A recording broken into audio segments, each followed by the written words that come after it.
तो over eating ऐसे ही है जैसे हम एक गाड़ी है और वो हम पेट्रोल पंप पे ले जाएं और हमें वो बहुत वहाँ पे हाई ऑक्टेन पेट्रोल मिल रहा हो और बड़ा हमें डिस्काउंट भी हो क्रेडिट कार्ड पे या उसकी प्राइस उस दिन कम हुई हो किसी वजह से, तो हम इतने खुश हों कि हम कहें कि ये आप टैंक भी फुल कर दें, बल्कि आगे रेडिएटर में भी उसको ही डाल देते हैं, और जहां आपका गाड़ी का वॉशर फ्लूइड है, जो गाड़ी की स्क्रीन को साफ़ करने वाला पानी है, वहां भी ये डाल दें, तो क्या होगा, गाड़ी ख़राब हो जाएगी।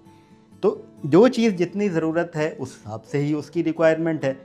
अब आपकी बॉडी की एक कैपेसिटी है खाने को कंज्यूम करने की। कंज्यूम से मुराद ये है हज़म करके